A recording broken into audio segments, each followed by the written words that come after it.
നിന്റെ ഈ ഭർത്താവ് ഗൾഫിൽ പോയിട്ട് എത്ര ആളായി? 3 വർഷം. ആ, ശ്രീധരൻ ചേട്ടൻ നിർബന്ധിച്ചപ്പോ ഞാൻ തെറ്റി ശരി നോക്കിയില്ല. ആ. ഇത്രയും നാള് മനസ്സിൽ വെച്ചിരുന്നത് ശമിപ്പിക്കണം, ആ. അത്രേ ഉദ്ദേശിച്ചുള്ളൂ. അത് പിന്നെ 4 ദിവസം നിന്നേ പറ്റൂ, എല്ലാം ഭദ്രമായിരിക്കുമെന്ന് ശ്രീധരൻ ചേട്ടൻ എന്നോട് പറഞ്ഞപ്പോ ചില ദിവസങ്ങളിൽ മടുപ്പ് അനുഭവിക്കുമ്പോ എന്റെ കൂട്ടുകാരിയുടെ വീട്ടിൽ പോയി നിൽക്കാറുണ്ട്. ആ. അങ്ങനെ ഒരു കള്ള എന്റെ ഭർത്താവിന്റെ അമ്മയോട് പറഞ്ഞു. ആ, എടി വേണേ ദേ, ഇങ്ങ് വന്ന്, ഇങ്ങ് അടുത്ത് വന്ന്. ദേ മിടിക്ക, മിടിക്ക്. ഞാൻ എത്രാമത്തെയാ പാപ്പച്ചായന്റെ ലിസ്റ്റിൽ?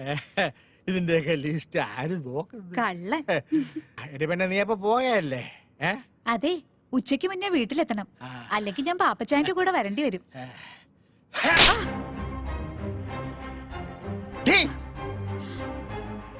ഇനി ആരുടെയും കൂടെ പോകരുത്, പക്ഷേ ഞാൻ വിളിക്കുമ്പോ വന്നേക്കണം. പാപ്പച്ചായ